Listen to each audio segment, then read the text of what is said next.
Yo, what's up, everybody? One Piece chapter 1040 is unofficially out. Let's go ahead and make sure we hit that subscribe button, drop a like on the video, and it's a quick chapter this week, so let's go ahead and get straight into it.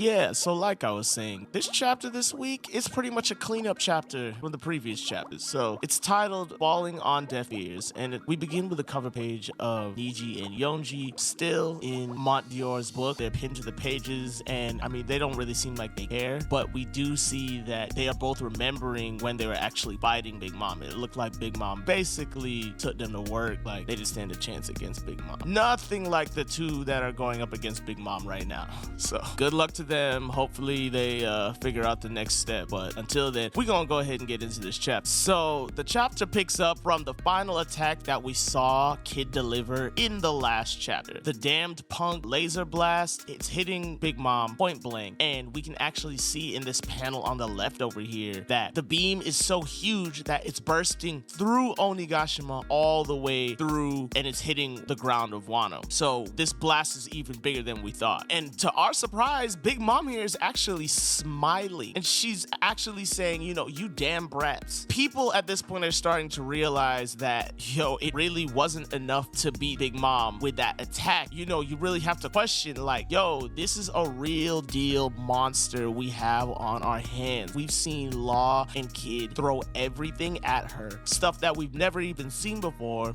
and it's really making her laugh. She starts to use everybody's freaking out at this point. She starts to use the soul pocus technique. She asks everybody, life or you can be my slave. And she starts taking out people's souls left and right. I mean, even the crews of the Beast Pirates, and it seems like even the Heart Pirates and the Kid Pirates, their souls are being taken by Big Mom, and she's draining them and making herself more powerful. I'm also sure she's probably recovering with those souls as well, as we saw that she can do in the last chapter. She can fix her broken bones or whatnot. She's probably attempting to recover, but I mean, these next couple of panels make Big Mom look like an absolute savage. So at this point, rightly so, both the Kid Pirates and the Heart Pirates are letting their captains know, yo, like, we need to go. This is getting way out of hand. Y'all threw everything at her. We don't know if we can beat her. Now she's taking our souls. We need to get out of here. And both Kid and Law are like, no, I don't think so. This chick is barely clinging to life, and we're not just gonna run. So we're gonna stay until the job is done. At this point, Law actually uses his room technique. I mean, yo, they're still going. It's crazy. Anyways, so they're still going, and people are starting to realize here that both Law and Kid's souls aren't even attempting to come out. This just means that they're showing absolutely no fear of Big Mom at all. We saw it when she threatened Jinbei, when Jinbei told her that he was gonna leave and his soul wasn't taken out because he doesn't fear her. He's gonna be a part of the Pirate King's crew. Why would he fear a mere Yonko, is the way that Jinbei phrases it. So we see the same thing applies to both Law and Kid. They're not afraid of Big Mom, so their soul's not gonna get taken. He surrounds Big Mom with the room, and Hera attempts to go and save Big Mom. However, it's not working because Law's room actually is blocking out the sound. We actually see Law explain it here in this panel. We see that he says, I'm gonna handle this like the man who saved my life. What that means to us as the readers is that we know that Law was raised and saved by Corazon. Corazon was the wielder of the Nagi Nagi no Mi, the Com fruit, and he was able to make like a field of basic silence. He was able to make a soundproof field, and Law is able to use his room to completely mimic that technique. Once again, this is something new here. Law has brought out a new power so many times. I mean, I don't know if we have any Law haters out there. I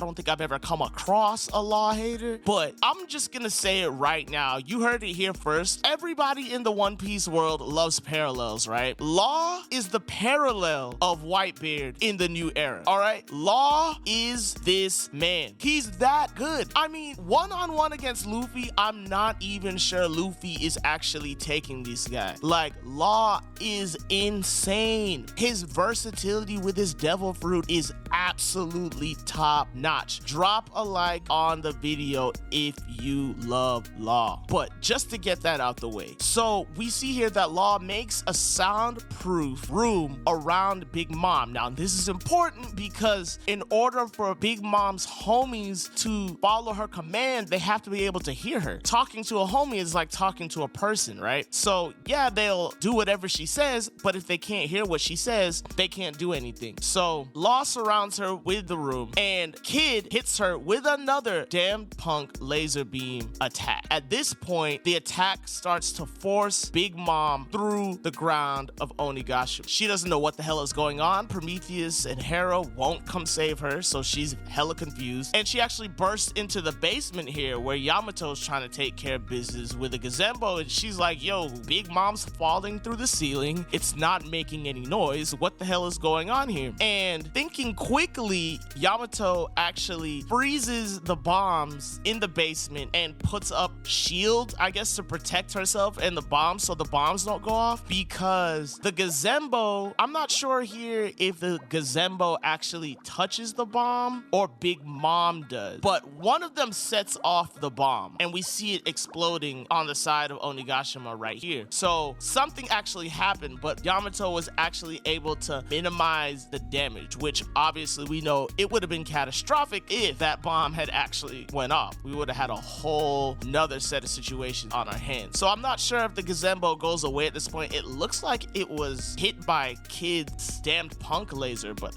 I'm not really sure. So maybe somebody in the comment section can further elaborate that. And we see that the whole entire island is shook by this explosion. We see Chopper, you know, Brook over here, Zoro's lifeless body is falling over here. Like, we see that the whole island felt that, and we see Big Mom burst through the bottom of Onigashima. And, you know, having lost this battle, she has some thoughts, and she actually takes out her frustration here on Roger. She says, Roger, why did you have to make that damn speech? You know, new pirate era speech that you made on the gallows that day in Logtown. You know, it really left us with a lot to handle, because now we got these new generations of pirates that we have to deal with wave after wave. They just keep coming, and it didn't bother you one bit because you didn't have to deal with the consequences, but we did. And she further elaborates. She says, the least you could have done is told us about the One Piece. Like, we don't even know if it's real either, and we don't know anything about it. And we actually see it go from panel to panel here of all the chaos going around Onigashima. We see Raizo here. It seems like he actually won his battle with Fukurokuju, and Fukurokuju is actually begging for water, but I'm sure Raizo's feeling it as well. I mean, they basically just stood still in fire the whole time. That was the majority of their battle. But we see Big Mom burst through the bottom of Onigashima, and she actually looks like she's hurtling towards the floor where the mainland of Wano is. And to complete her thought, she wonders if this country has any answers to what the One Piece is. And she just gives us a reminder that, you know, Kid and Law, she's never gonna forgive them for this. And don't think for a second that this is enough to kill her. Which, you know what? I believe her, guys. I don't think Kid and Law killed her. Did they win? Yes. Absolutely. We see that in the next panel that they're indeed the victors, and she hits the floor and she causes like a nuclear explosion when she hits the floor. It's like a mushroom cloud. She's not dead. So I don't even think this is the last time we're gonna see her. She's not going to jail. So I do expect Big Mom in the future, but for right now, Kid and Law, take them W's. Welcome to the Yonko level. And we see in this next panel that everybody's cheering because they know what just happened. They know this is huge. They just defeated a Yonko. Never happened before. So I'm sure at this point the world government is absolutely crapping their pants because This was not expected. This wasn't in the plans. So we know that they're definitely about to execute plan B at this point. So to close out the chapter here, we actually see dialogue between Momonosuke and Yamato. Yamato kind of pops up at the hole that Big Mom left in Onigashima, and Momo flies by and he's like, yo, like, what's going on? Why is there a big hole here? And Yamato saying one of the bombs went off, but luckily I was able to freeze all the others, so we didn't have a cataclysmic event. And Momo's like, well, I'm glad you're okay, but I've got a lot to deal with right now. And I'm like, really? Momo, a lot to deal with? All you gotta do is slow down the island. No, he has a lot to deal with. And he goes on to explain that Zunisha is pretty close to Wano now. And we actually saw this a couple of chapters ago when the world government ships were on their way in. We saw Zunisha there guarding the way. And Yamato's like, what do you mean Zunisha's on her way? And here Momo explains that Zunisha committed a serious crime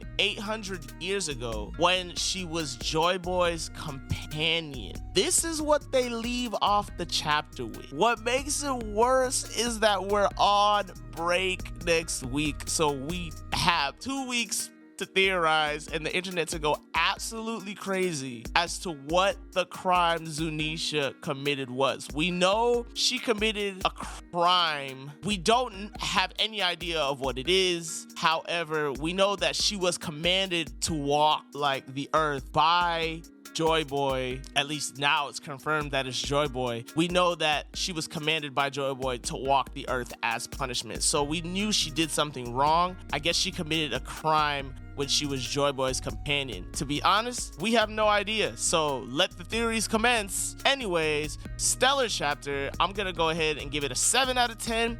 It was good. It wasn't crazy. It definitely wasn't as crazy as last chapter. And obviously the Zunisha reveal at the end makes it, awesome. The only issue is we're going into break next week and, we're coming off a very high octane, foot on the gas pedal style of writing from Oda. So it was definitely a cleanup chapter from the chapter before. So you need these sometimes. So I'm going to give it a 7 out of 10. Make sure you drop a like on the video if you like the chapter. Make sure you hit the sub button. Please hit the sub button. It really helps the channel. And stay safe, stay healthy, and I will catch you guys next time.